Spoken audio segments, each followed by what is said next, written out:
Welcome to Hot Flashbacks, where we boldly navigate the ups and downs and unexpected detours of our 30s and 40s while finally recalling how clueless we were in our 20s. I'm Molly Ward, your captain through this midlife roller coaster. Stick around for laughs, life lessons, and maybe a few I can't believe I survived that stories. Follow our journey on Instagram and Facebook at Hot Flashbacks. Make sure to like, follow, and share so I can keep making these episodes. Let's dive in. I don't know, like, Grandma, we're going to go to the store, put on a bra, we're going out in public, you know?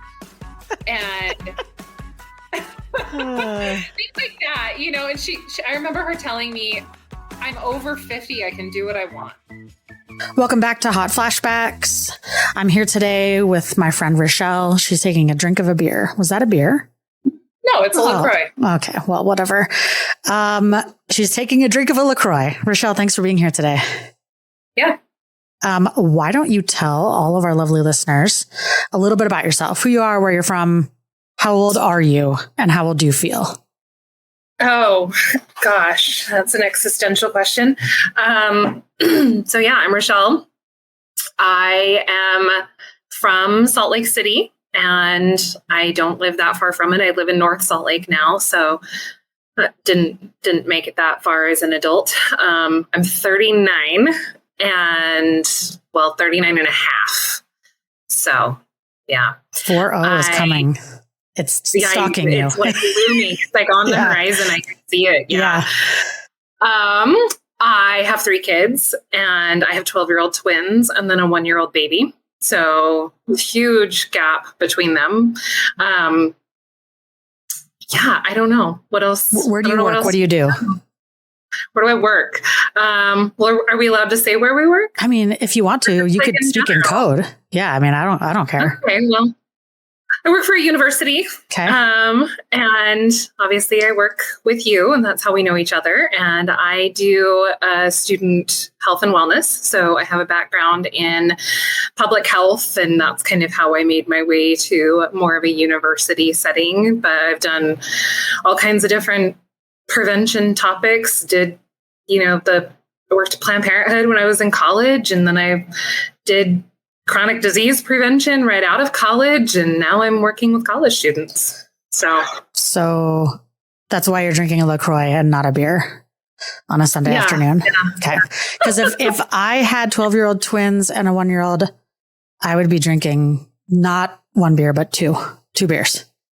Well, I mean, I'm still breastfeeding. So okay. So you can't do that, right? That's no. Like, okay. Well, I mean, you can, you just have to time it right. And it's just kind of a pain, but you can I've never been a day drinker. It doesn't end well for me. I feel like, day drinking is like a thing that I did when I was younger that I no longer can do. Or if I do, it's just all I do. I can have a few drinks a day because I'm going to sleep at like 7:00 at night. Like that's what 100%. Yes. It used to be day drinking led to night drinking. And now it's day drinking leads to bedtime. Early bedtime. Yes. And hangover at like 8 p.m. I don't need that. I sleep through it. I wouldn't know. I'm asleep by then. Good for you. So I just can't start because it just ruins my day. Yeah. That's how I feel about champagne. I used to like it, or I'd kind of like, in my 20s and 30s, I'm going to go to brunch with my friends and there's bottomless mimosas. Dude, I don't know what it is about champagne, but if I have a mimosa, I need to sit down. Like it knocks me on my ass. Wow. It makes me tired and sweaty. What about other wine? Does other wine do it? It's just like a champagne. No, I think it's just champagne. Yeah. That's wild. It's just champagne. So no champagne for me. It's not a good recipe. One time I had it was years ago when I lived in New Orleans, I had shoulder reconstructive surgery and I was still recovering. So I was still in my sling, but, I wanted to go to brunch. And so we went out to brunch, and it's like it's August in New Orleans. It's like very hot and sweaty. And I have on like this giant black shoulder brace thing, sling, but also the pillow, right? So it keeps your shoulder like away from your body, but wearing a black pillow attached to your abdomen in New Orleans in the summer is like stiflingly hot. So anyway, I go to brunch and I order a mimosa, as people do when they go to brunch. And I forgot So anyway, I start sweating and I'm just like, I mean, drip, like you can see it's like dripping off of me. And I go through these phases of like being sweaty and being nauseous and then sort of hyperventilating. And then I think I'm going to throw up and I get the chills. And this all happens in like a 30-minute time period before my food comes. And I had to go to the parking lot and I was like, what is happening to me? And then I realized it's because I forgot that I had taken whatever pain pill I'm supposed to be taking. Like I didn't think about it. And so I had taken, I don't know, Oxy probably of some sort, codeine or cotton, or I don't know the difference. And then I had literally 4 sips of champagne and thought I was going to die. So I don't understand how people are taking prescription medications and drinking alcohol, because I did it one time on accident and thought I was going to die. But I know there are people who are doing that for fun. And I just, I thought I was on my deathbed for about an hour. So, I mean, I don't understand how people take opiates for fun to begin with. They're not fun for me. They make me just violently itch and get nauseous and itching. Sounds terrible. Can't do it. Sounds terrible. It's like the tip of my nose itches violently every time I have that sounds awful.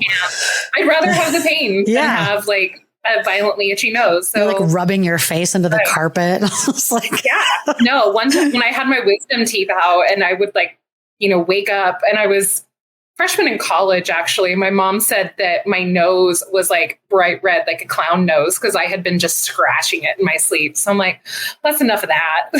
Yeah, that doesn't sound good. Good. So 40 is looming for you. You said looming. Yeah. That means like maybe you're a little bit not looking forward to it. What is it like to be 40 and realize that you still have to raise a child for 17 years? I don't know. I haven't really thought about it. I mean, I say looming. It's not that I'm not looking forward to it. It's just, it is what it is, and I'm trying to have that mindset of like, it's a privilege to get older and it's a privilege to age, because it is. And in my family, everyone has horrible health. And that's what kind of led me to public health. My diabetes just runs rampant. And I actually got gestational diabetes when I was pregnant with the baby. So thanks for that genetic short straw. So I guess for me, I'm more concerned about like what health issues are coming down the pipeline.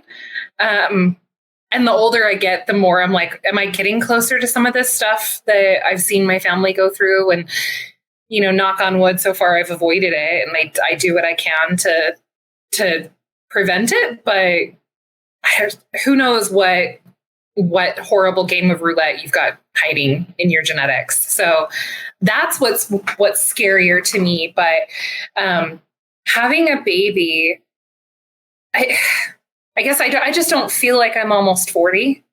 Yeah. How old do you feel?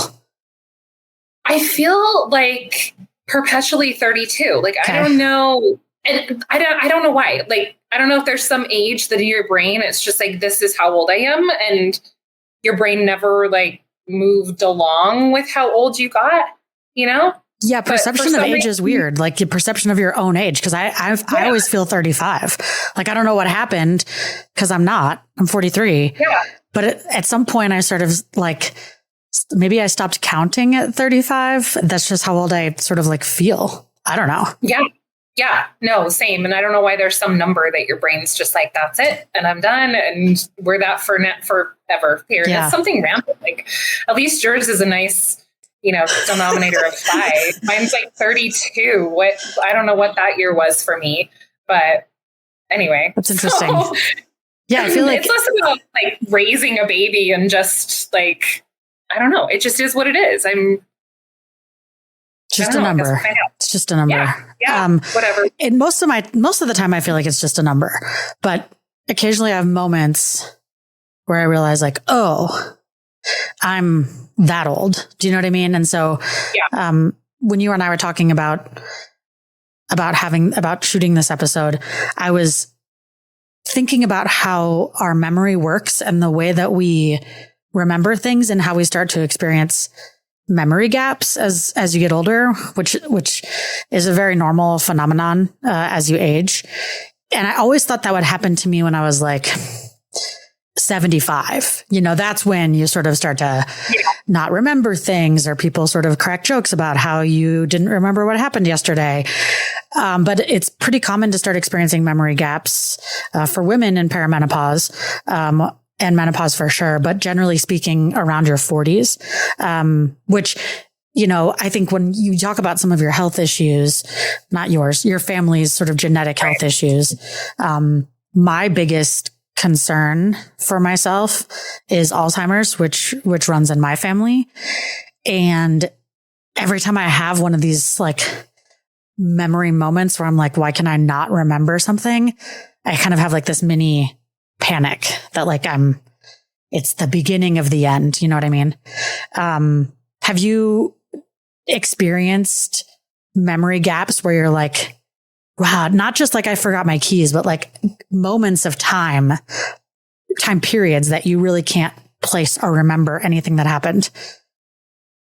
Yeah, but I've always kind of been that way. Yeah. And I think I attribute it to just being too busy. I just have too much on my plate. And I don't know, I guess I've never really thought that maybe it's my brain giving up on me. Yeah, no, I've always forgotten the stupidest things, things that you absolutely should know, or in that moment you just draw a blank on it. And then it's always like 10 minutes later, you're like, oh my God, that's what it was. I remember it, but it's too late, So it's me texting someone like, oh my gosh, I remember now. It was Ryan Gosling. Yeah, that's what I was talking about. Yeah, totally. Yes. 6 hours later. It was in that movie. It was him. Yes. Yeah. I do find myself having those kinds of memory gaps a lot when I'm watching television, as I see someone and I can place them as an actor or an actress that I know, and I need to know what they're from. This actually happened last night because I was watching The Bear. Have you seen The Bear on Hulu? I've seen a few episodes. Okay. So he's having a flashback, and one of his teachers in the flashback, I was like, who is that lady? Like, I recognize her. And Alex is really good at this. Like, I can point out like almost anybody, and she'll be like, oh, they were in that show that we watched. They were in that movie. I cannot remember any of it. Like, I can look at someone and recognize that I know them from something, and I cannot put the two things together. So that's what Google is for. But it's alarming how little, how little I can put things together and figure things out, especially like losing my keys is one thing. I think everybody misplaces their keys, regardless of your age, right? But, walking into the room and forgetting why you came. I have ADHD, so I'm not sure if that's like age related or if that's just my ADD. Does that happen to you? So I have, I guess, an ADHD household, you could call it. My husband has it. He was diagnosed later in life. And looking back at his childhood, it's like, dude, you definitely had it. And his parents never got him the formal diagnosis. They never got him the help as a child. And so he's the person that loses his keys and loses his wallet. And I'm the person who's like, we have a hook by the door for the keys. So why aren't your keys on the hook by the door? And why isn't your wallet anywhere other than just on the dresser? Because that makes sense that it would be on the dresser, So for me, I always put things back in the same place, or I have these like routines that it's like I just do the same thing consistently. So that keeps me from doing that kind of stuff. But between him and then my 12-year-old daughter also has ADHD. So between the two of them, it's like I have to work double time to keep track of all of their stuff, and so that they don't forget things. And it does kind of make you almost feel like you've got ADHD a little bit, because I'm like, I can't keep track of all the different things that I have to keep track of. I mean, it's enough for myself, but then you throw other humans on top of it, and I'm trying to keep track of all of their shit, and it just doesn't work so well. Yeah, it's not just you that you're trying to keep track of. So that's a lot to remember. I can barely keep track of myself. So I double paid a bill the other day because of it. Okay, I've done that, but I didn't know I double paid it. And then the next month I was like, look at me. I don't owe any money. Oh, look at me last week. It was my kid's dentist. They called me and they're like, we got this check here and you don't have a balance. You don't need it. Oh, they were like, what do you want us to do with it? I'm like, just shred it. I don't know. Okay, wait a second. So, you wrote a check? No, it was the bank. I know. I don't know where any of my checks are. Lord, we need to film a whole nother episode. I haven't written a check in ages.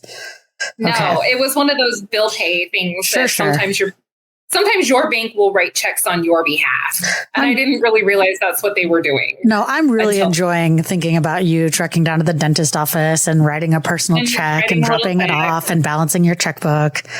Yeah. That makes me happy. Taking it out of my purse. That makes you really old, though. Just let it be known, if you're out there and you're doing that, you are older than you think. So I was actually looking into like childhood memory, because a lot of times I have conversations with the children and I think, gosh, was I like that? Did I do that? Do I remember that phase of my life, even like a big chunk of time? I really don't remember anything before 16. Huh. Is that like, that's pretty neat. Is that is that like alarming? I feel I'm alarming myself right now.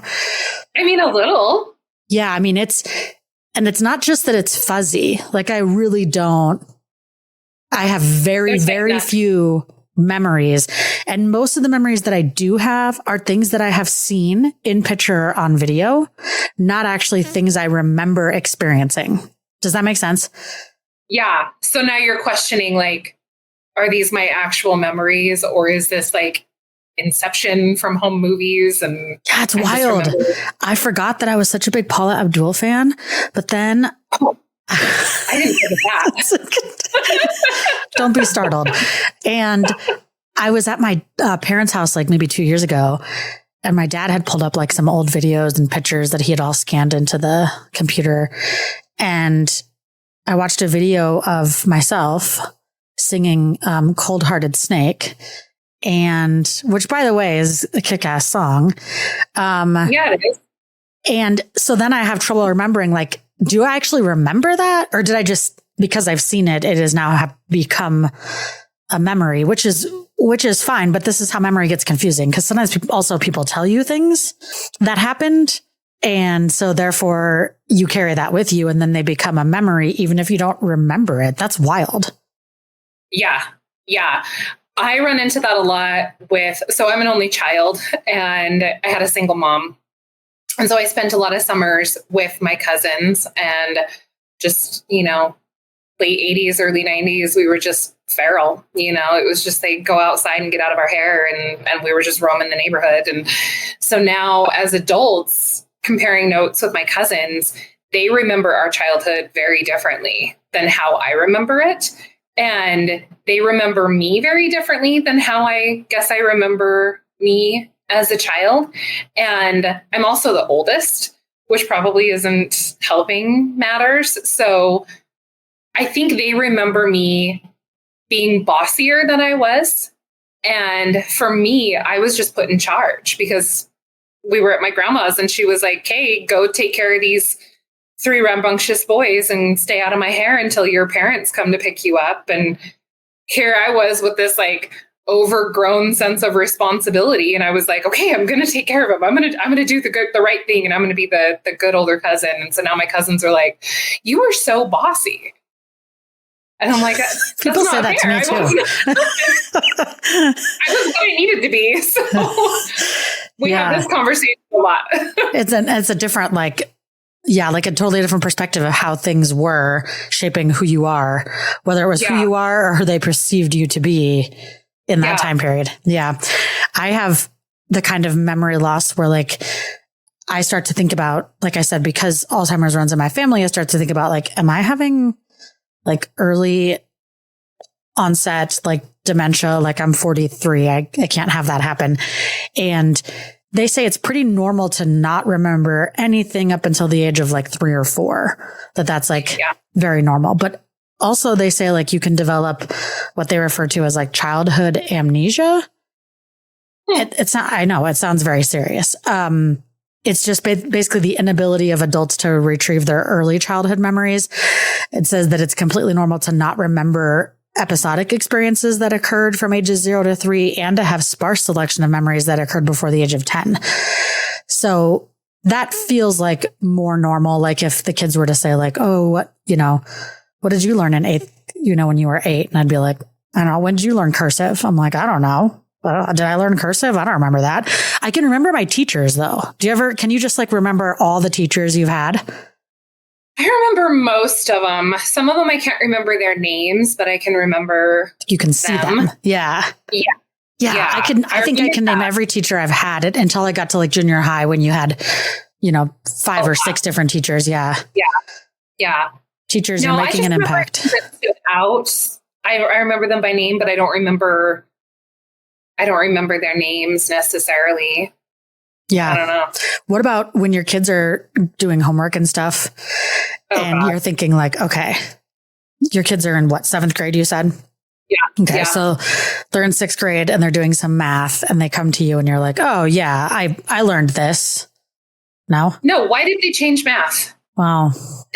That kills me. They keep coming to me with her homework and they're like, please help me on this. And I'm like, I don't know what that is. We didn't learn that. I swear to God, we didn't learn that. Maybe we did, but there's nothing in my brain. Like the other day, my daughter was doing something with scaled copies and she's like, Mom, I have to do this quiz on scaled copies. And how do I do this problem? And I was like, what the hell is a scaled copy? And did we learn that? And I don't remember learning that. And if we did learn it, I certainly didn't learn it the way that you learned it. So I'm no help to you on that. I'm on the edge of my seat. What's a scaled copy? I guess it's like you take like a picture and then you have to reproduce it on a larger scale. But there's math involved. And I don't know how there's math involved. Okay. And my kids kind of expect me to know A, what it is, and B, how to do it. And I'm just looking at it like it's Greek. Like I've never seen this before and I can't read that language, So yeah. I have no idea. I don't remember a lot of things that I learned even in junior high, but my kids will say, well, see, you never even remember anything that you learned. So why do we have to go to school? And I was like, yeah, I get that actually, because, there are things now that I'm like, if I look that up, it would jog my memory and I'd be like, oh, right. Yeah. I knew that. Like I couldn't find it in the database, but like I knew that. But learning for learning's sake, I do think is important. So I'm not like dismissing the things that people learn when they're in elementary and junior high, but I don't think a lot of people remember that stuff when they're 40. No. But I mean, maybe it forms some kind of a foundation and we need it for the things we do remember. I don't know. My kids were asking me that the other day too. And they were like, why do I have to learn this if I'm never going to use it? And my daughter was challenging me on if I use principles of geometry. And I'm just like, nope, no, I don't. But I still think it's important that you learn it. And I can't explain to you why it's important that you learn it. Well, I always say that it's, you make the argument of a general education that like at the age of 10 or 12 or even 17, sometimes you don't know what you want to do with your life and you don't know what your skills are going to be. And so you have to hone them and you have to figure it out. But I knew graduating high school, I was never going to be an engineer. So yeah, I probably never was going to use geometry again. But lots of folks do continue on in math or do continue on with history in a different way or whatever. But I think it is about sort of like building the foundational knowledge and the skill sets to learning how to learn is what I often tell the freshmen that I work with in college in their first year is that this is the basis of a general education is that we're teaching you how to learn, how to open your mind up, how to process new things, how to think critically. And the more you go to school and then the more refined your education becomes, like then you start learning how to bypass a heart valve or something. That's what I don't know. Nurses maybe do that or something, but yeah, it's very technical, right? They don't? That sounds like a doctor thing. Okay. I mean, they're there. They're in there. They're participating. Yeah. They probably know it even if they don't have to actually execute. But anyway, yeah. I bet some of them do for sure. I talked about like my childhood and thinking about, traumatic events, but also just kind of like normal events and thinking about what do I remember? And honestly, like few and far between, like, and they're so like, they're not details. They're just like general. It's almost like a dream. When I wake up from a dream, I don't have like, I couldn't tell you an exact story. I just have like I don't know how to describe it, like a vibe, like feeling. Yeah. I don't know. And so that's how I feel about my childhood. I have that with like my younger memories. You know, like the further back I go on my memory base, that's how it is, you know? So my kids ask me all the time, like, what did you do when you were my age? And how did you handle this when you were my age? And I'm just like, I don't know. I did. I survived it. I came through to the other side, but I can't tell you how I did it and what I did. But looking back and like, because my parents were together until I was like 3.5. And I have some memories of my parents being together. So I know my memory goes back at least that far, but it's like you described. It's like a dream. It's really fuzzy. It's like when somebody smears Vaseline on the lens, you know, it's like I can recall it, but it's literally fuzzy. Yeah. It's almost like when you had a lot to drink when you were 23 and the next day you're like, I remember that I had a good time and I have this bruise. The rest of it is just like foggy. So I've been researching sort of like when is it normal to start experiencing these kind of like what they refer to as blips, which is like when it becomes more difficult for you to retrieve something that you know, right? So like, you know that Cal Ripken Jr. is a baseball player and you're at a trivia game and they're like, who is Cal Ripken Jr.? And you're like, man, I know that I know this and I can't find it. Right. And that's how I feel often is I know that I know something and I'm just like, you know, my eyes start doing that thing where you're looking up above or I do this sometimes like, come on, get there. It's like your brain only has so much room. I mean, there's only like so much that you can hold on to and your brain has to make decisions about what's important to keep and what's okay to let go to make room for new. I just made that up. I don't even know if that's true, but it sounds like that's the way. I think it is. Thank you. That's okay. That's what they said it was an Inside Out, right? You know? Yeah, this is the kind of reassurance I need. Thank you, Pixar and Rochelle. That's how it works. And so it says that it's pretty normal for women to start experiencing these blips. But it's also good to know that people with Alzheimer's aren't often aware enough of their condition to recognize it. So if you're recognizing that you can't find something or you can't think of what you're trying to say, then that's probably just a normal brain fog kind of moment that you experience, especially in your 40s and 50s. So hopefully it makes me feel a little bit better. Yeah, no, that makes total sense. So my mom actually, it started as breast cancer and then it metastasized into her brain and she's clear in her body now, but the brain is a different situation. And so it's a completely different treatment. So she had brain surgery 1.5 years ago, and it was in the part of her brain that controls motor issues. And so we were told, you know, she's just going to be a little stumbly, a little uncoordinated for a little while. And that's not what happened. And so now we're dealing with memory things. Her doctors think that it probably triggered some dementia. So I'm seeing this play out with her. Yeah. And there's actually a term for what you're saying. And I can never say it right, but it's like anosognosia. Okay. But it's basically like you lack the insight of your own awareness to know that you know something. So that honestly is the biggest thing that I'm battling with my mom, because she thinks she can do these things. You know, she thinks she can live by herself and she's going to leave the stove on one day. Yeah. Or, you know, she got herself into some trouble with a sprinkler repairman and she signed up to have her sprinklers fixed. And she thought that we were all just going to be so proud that she was so capable of doing it. But she got totally hosed. Yeah. Right. Yeah.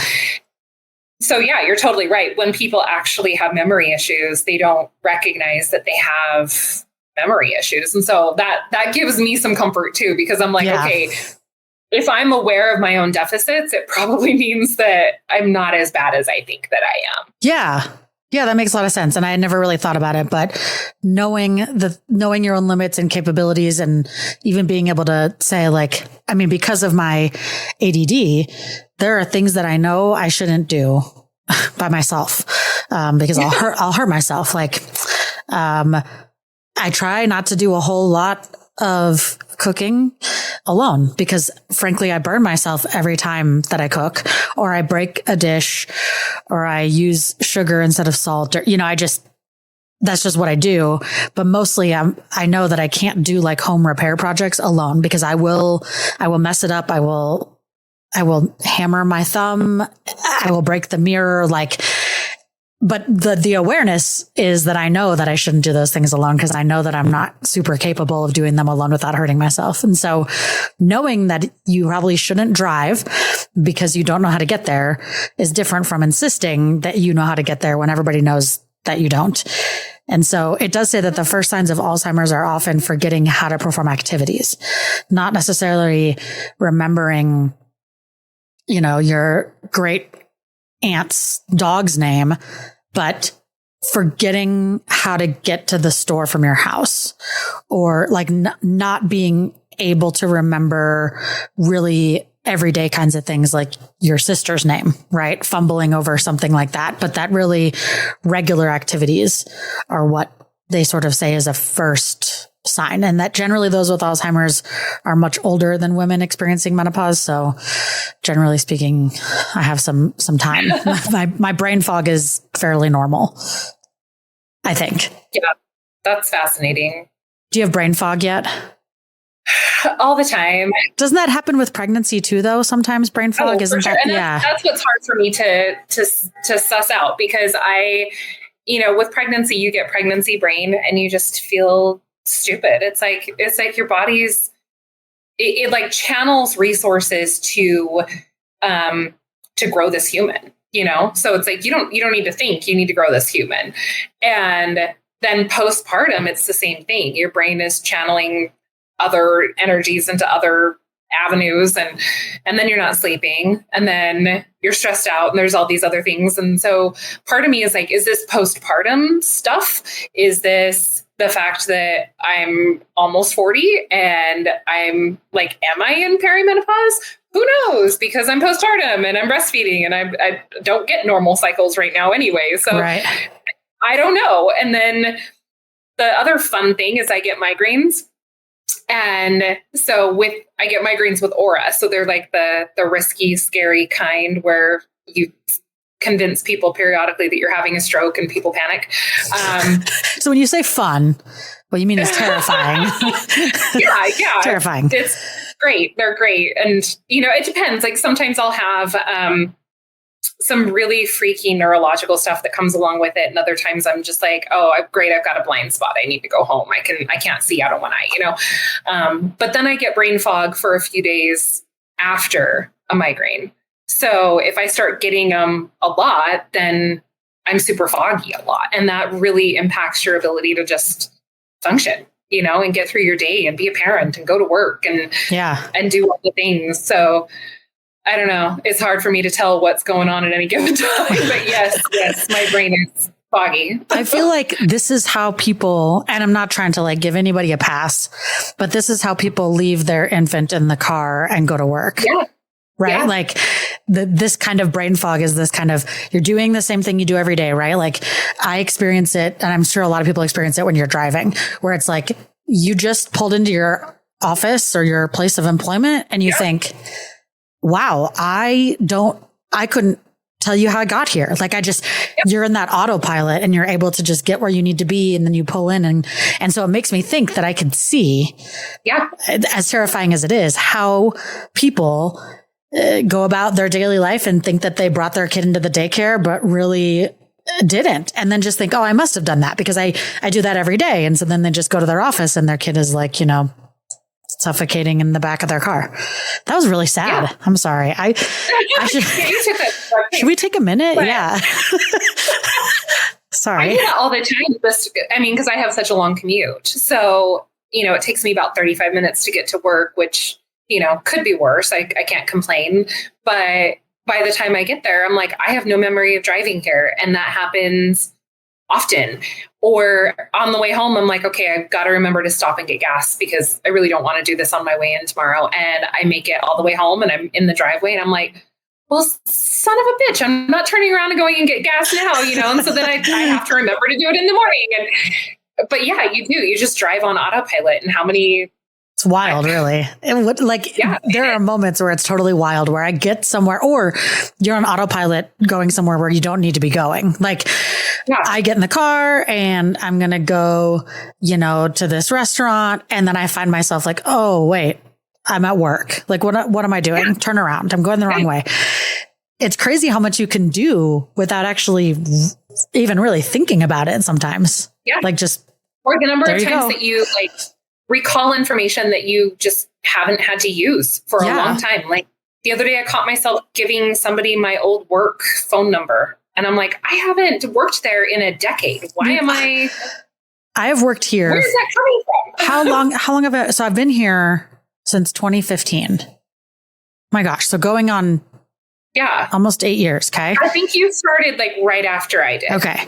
And the other day, my office phone rang, which, by the way, stop calling people's office phone. Nobody answers their office phone.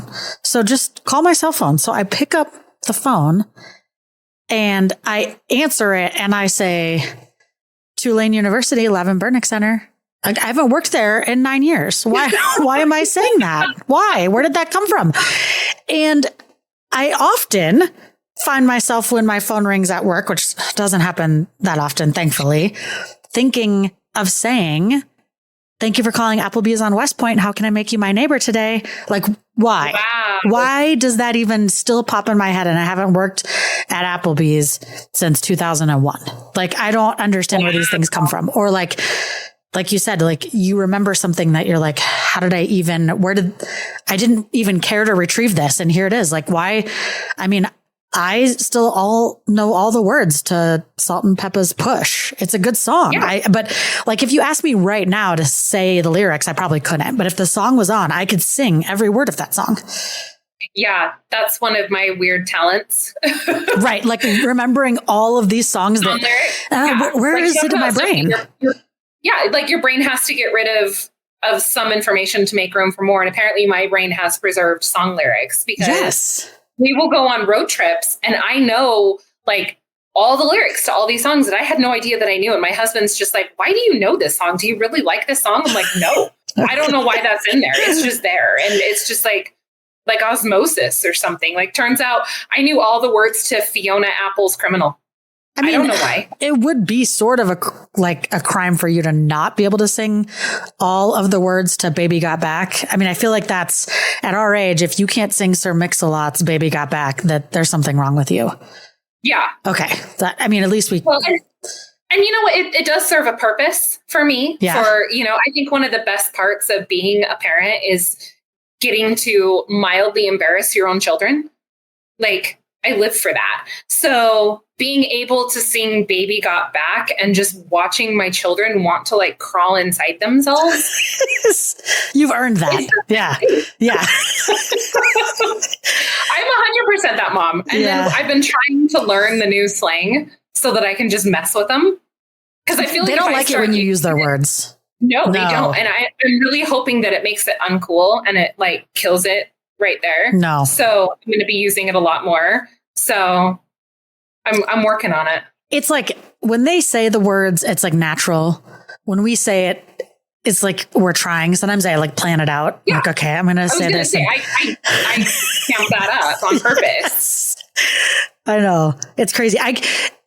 I can't remember a lot of slang.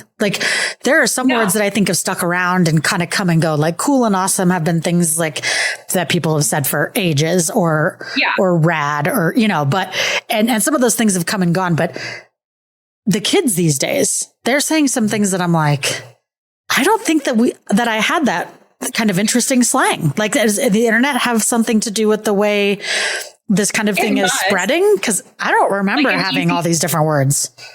Maybe it's just an easier way for them to pass code. The internet just really facilitates that. Yeah, that's probably true. And texting probably. We were probably that early generation that had this stupid AOL chat lingo. I was.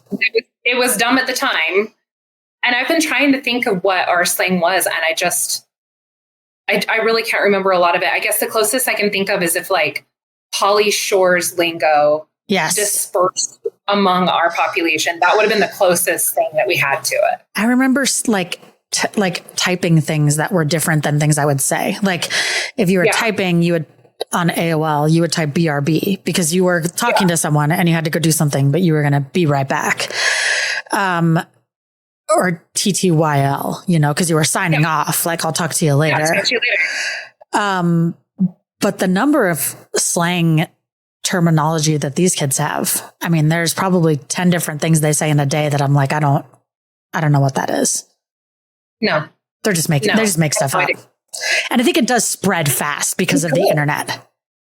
Yeah. I mean, and they could make stuff up and we'd have no idea. I know. That's true. That's kind of sad. They probably be outsmarted by them. Yeah, you're right. They should. They should. So if you can think about it, tell me some time that your brain fog has caused you some sort of disaster, like totally forgot to brush my kid's hair on picture day. Just so you know, when they're in junior high, they don't let you brush their hair for picture day though. So don't get jazzed about that. Yeah, they don't. Jackson tried to wear a hat in his school picture this year and they were like, no. Yeah, you can't do that. Take your hat off. Yeah. Because we didn't realize that it was picture day. We had to go in for like a 7th grade orientation thing and they were doing pictures for their IDs. And so I just thought, oh, it's ID picture, like whatever. And we're 2 weeks into school now? And my daughter was like, Mom, I'm pretty sure that was picture day. I'm like, no, that couldn't have been picture day. That's mean. Why would they do that? Yeah. Guess who's taking retakes? Yeah. So they had a picture day the other day and I was like, oh, you still have picture day? She's like, no, Mom, that's for the 8th and 9th graders. The 7th graders had our picture day, which like one of my daughters is kind of at that stage of adolescence that she is good about grooming herself and doing her hair and she cares about that. My twin with ADHD is like partially feral. She could not care. I'm glad that her hair, I think, was brushed in that picture. It wasn't styled or parted by hands. I guess you'll find out. Make sure to get the 8x10.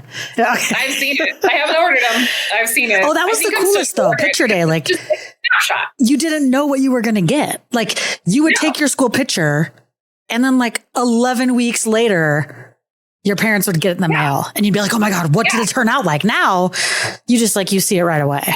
Lame. Yeah, I know. It just takes all the excitement away. Anticlimactic, you know, it is. I'm trying to remember though, if there's a time that brain fog. The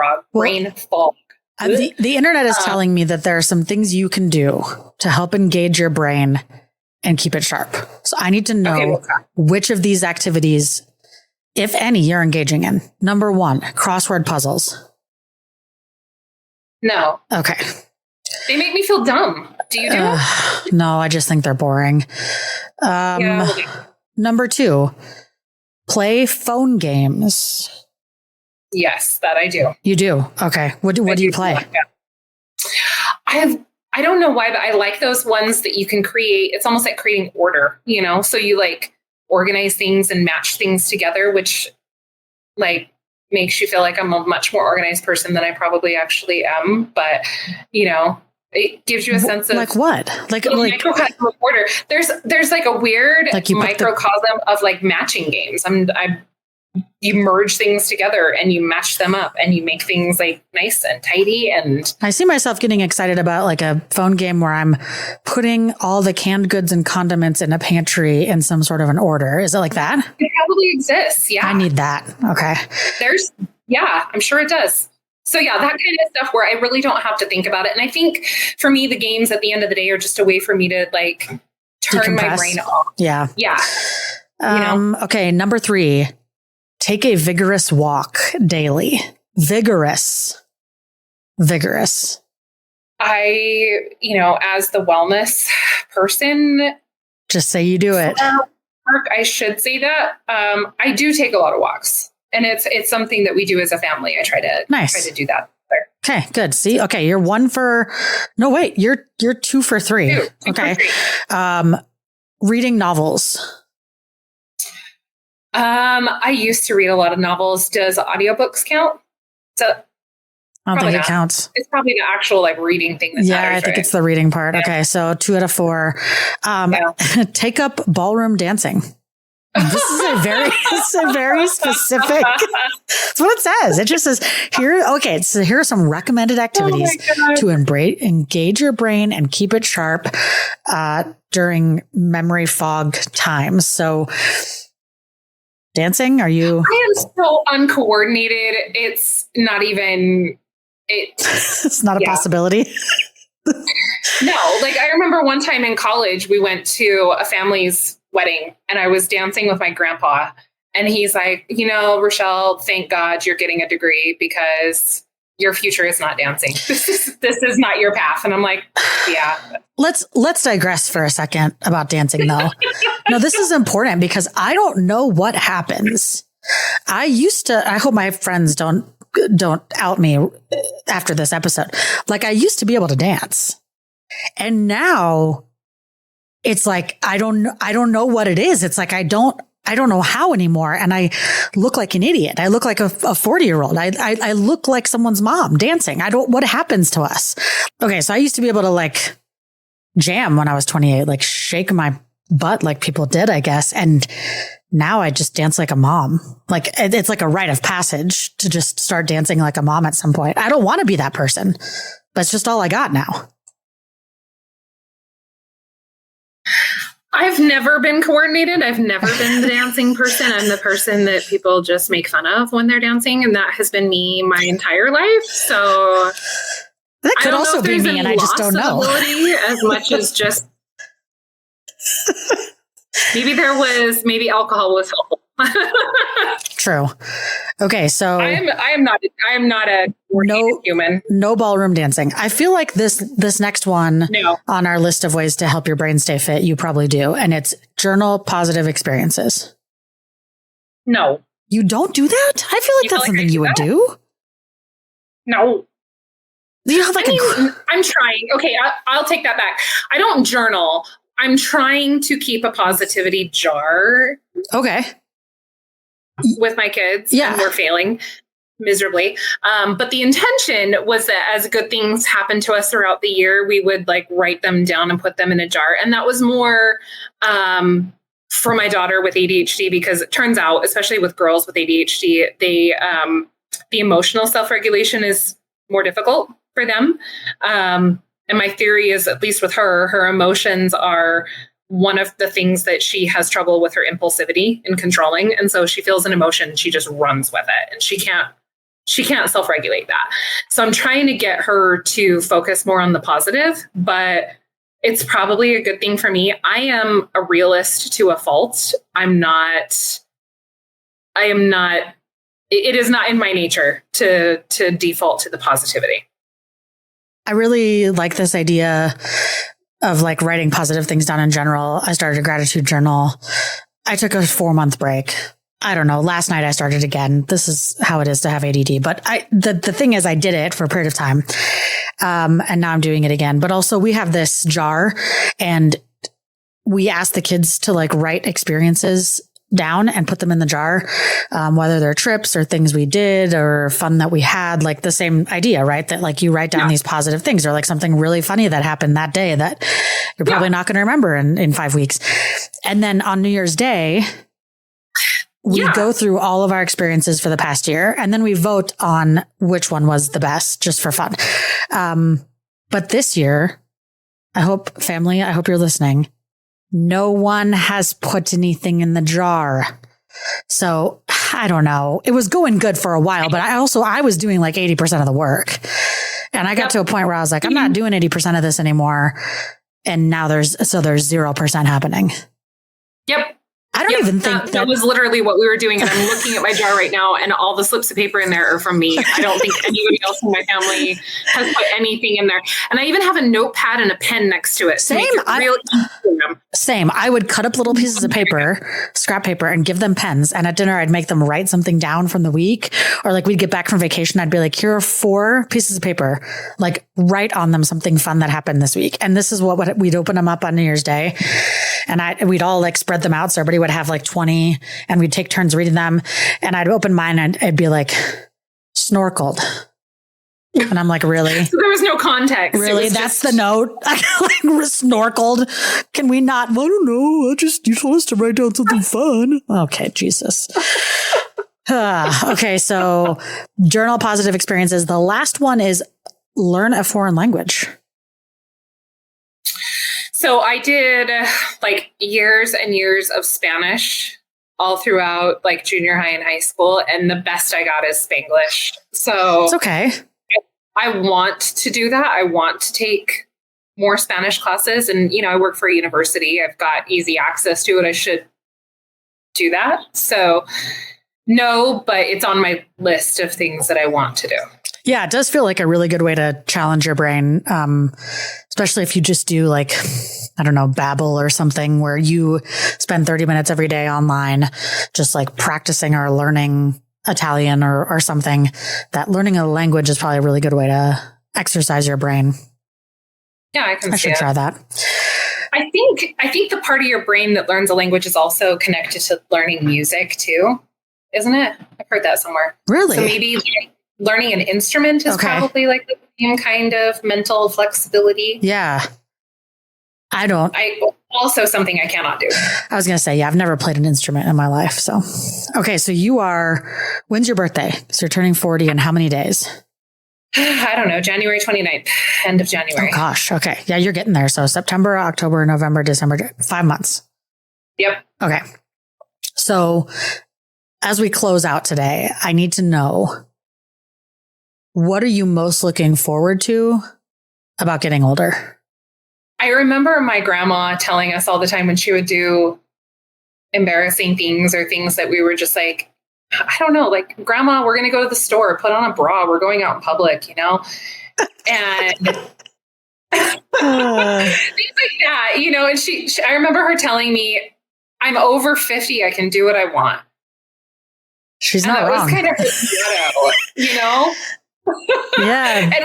And how am I going to counter that? We were all just like, all right, whatever. Yeah, you're right. So I guess just getting to a point that you're like, I've earned the right to do what I want and to not care and to just be authentic, Well, and to be comfortable with it. Cause like I've put in enough time with Underwire, I feel like, to say like, I don't need to wear a bra either. Like, I feel like I've given enough of my life to Underwire at this point, but I don't know if I have the confidence yet to do that. Like, I still would throw a bra on before I went to the store or before I even went to pick up my groceries in like the order zone. Like, I would. So I think part of it is knowing that you can and also just being able to do it and not feel weird about it. Cause I could do it, but I think I'd be uncomfortable. And at some point I'm hoping, I'm sure that everybody is listening, hoping that this never happens, but I hope someday I just stop wearing a bra altogether, Yeah. Or like my mom right now, she just wants to wear stretchy pants and that's great. If you want to rock stretchy pants every day, then cool. But why not? You're not going to work. You don't have to put on pants with a button and a fly. Like, who cares? Stretchy pants? Is that like yoga or sweatpants or like all what? Of the above? Okay. Yeah. Okay. I'm into that. Depends on the season. Yeah. Me too. It depends on the season. Yeah. It's good. I think your comfort in clothes is definitely one of those things that kicks in as you get older, where you're kind of like, that shirt fits me, but it's a little tight and I don't want to wear a tight shirt anymore. I've done enough of that in my life. So is this shirt a size too big? Probably. Am I comfortable? Yep. Don't care. Yeah. I'm looking forward to that evolving, but not hopefully to a point where I'm also like just not caring about myself. Right. Like I think there's a general balance of still saying, you want to have a little bit of pride in yourself and to care. And, there's a fine balance. Like, I decided this last year after having the baby that I'm not going to dye my hair anymore. And so we'll see. We'll see if I get to a point that I'm like, I hate this and I dye it back. But for now. And I think it comes down to like you're doing that for you. Like, right. It's like when you're dyeing your hair for other people and for yourself. And then at some point when it's not for you anymore, you're like, like, I don't need to be doing this. And so I think that is kind of the evolution of, not giving a fuck anymore. So yeah, for sure. Yeah. Oh, good times. And that's probably the best thing that we have as we age. Cause there's all those other things of like, well, this sucks, like I was thinking the other day about all the weird things that hurt, randomly. And people tell you like, oh, that's just getting older. Like, welcome to getting older. And you think about it, and there's so much of your life that you're getting older and you have all these different experiences of getting older. And then there's such a small part of your life where you're young and you feel good and you're an adult. And so you have enough autonomy to kind of do what you want. And it's such a tiny window.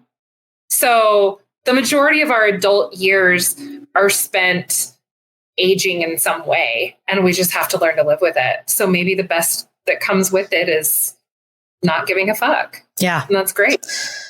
Yeah. I think for me, the best thing the thing I'm looking forward to about getting older is, this sounds weird, but I like the idea that my day to day would happen earlier. Like I want to like be up early. I'm okay with that. The sunrise is nice and the mornings are quiet, and I kind of enjoy morning time. It just has like this different, like quiet vibe about it than nighttime. And then that I would be eating dinner at like 5 and that I would be in bed at like 9. Like I want everything to bump up an hour or two. And when you have a family, that's more difficult. So I'm looking forward to that when it's like, oh, is the sun down? Time to go to bed. Don't feel bad about it. Don't feel like I'm missing anything. Not upset at all. Ready to do that. And I love like morning. Like I want to retire just so I can have coffee in the morning in peace and quiet. Just like it's, I want to be that person sitting on the porch, watching everybody take their kids to school, and I'm having my coffee and don't have anything to do today. I'm waiting for that. I am the same. I drive by so many houses and I look at their balconies and I'm like, that would be a nice balcony to just sit on. To spend my life sitting on. Yeah.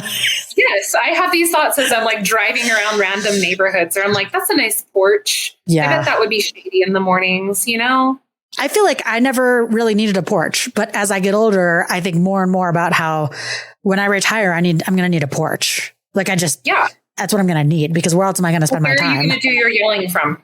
Thank you. Where am I going to tell people, slow down, this is a neighborhood? Yes. If I don't have a porch to stand on.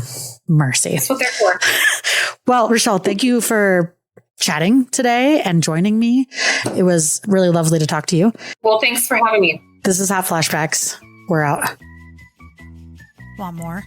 We're on all the major podcasting platforms like Apple Podcasts, Spotify, and Amazon Music. Just search for Hot Flashbacks and subscribe.